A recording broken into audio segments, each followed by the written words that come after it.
What were you expecting? Well, Because I don't think you'd ever go to a body shop and they would say they would repair your car as damaged as it was for just $1,000 with all parts included. Like that's. but I bought the headlight. I bought the footlights. I spent $426 in parts. Did you, when you returned the car, you didn't have any communication? Like, let me show you what I've done. I most definitely did. You did? Yes. How did you return the key to him? I handed it to him. You never inspected the car with him? He and never you say you showed me handed the him car. the key? I gave him his key. How did you do that? You knocked on his door? Yes, and we went downstairs and we looked over the car together. Never. Because I promise, never. He had a box in the back of the trunk. He had to get my tools out of this car. So he opened up the trunk, gave me my tools. So you say y'all had a meeting at the car, you handed him his key, you're going around. Yes. And you say that meeting never happened? Never. When I told him I'm gonna call the police, it was around 5 p.m.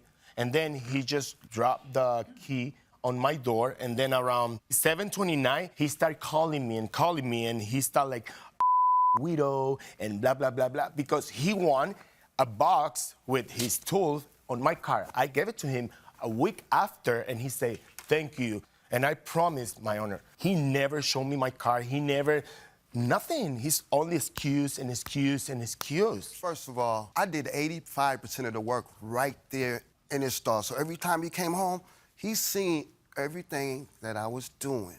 But my thing is, if you look at the car from the beginning, before, No, you did and you some look at the significant after, work. But again, if he says the headlights weren't working and the fog lights weren't working, and then the paint was not the greatest, and you said, I guarantee like new, when you make that guarantee, that's a problem. That's the thing, like, I trusted him because it's my neighbor.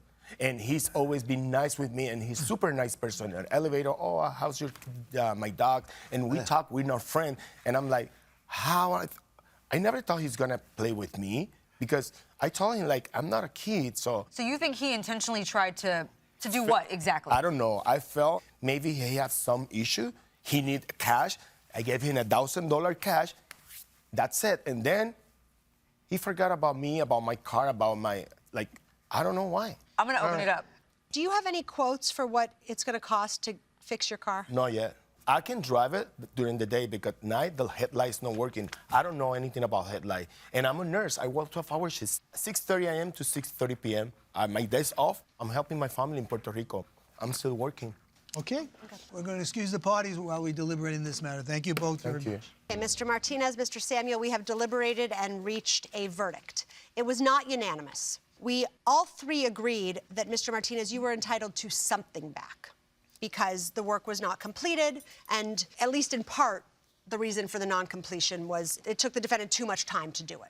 Judge Corriero was our dissenting judge here. He would have given you $1,000 back, and finding that the defendant completely failed to fulfill his responsibilities, and therefore you're entitled to recoup $1,000. Judge Tewalde and I disagreed, not with the fact that you're allowed to collect something, but with the amount only.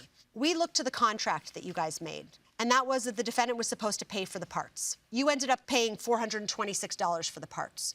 In determining how much to reimburse you, we looked at the fact that your car went from this to this, but recognizing that the job was not completed and that there were troubles along the way.